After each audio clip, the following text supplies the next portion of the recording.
In her column in The Australian on the 4th of June, Janet Albrechtsen berates the government's childcare policy as a policy of self-indulgence. We can no longer afford it. Luxury politics, loved by the rich and by those immune to economic downturns, but that will be paid for by those who can least afford them. It was a policy introduced by the Howard government. The family income cap for families entitled to subsidy rises from $400,000 to $530,000 under Labor's policy.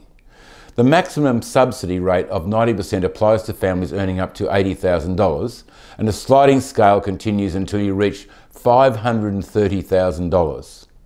As of November last year, the average weekly earnings for males was $1,577.10 or $89,009 a year, and for females it was $1,093.80 or $56,877.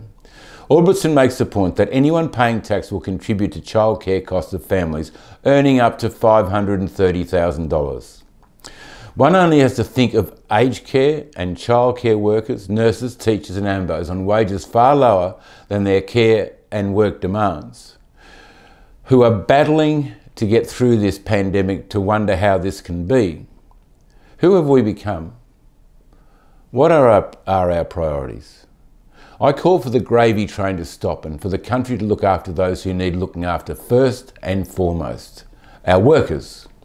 As for childcare, I'll leave you to think about this. It's time for childcare to become the first stage of education, where little ones are cared for by a stimulating educational environment, and the providers are accountable for educational outcomes of children whose minds are so open and hungry to learn at this formative stage of their lives.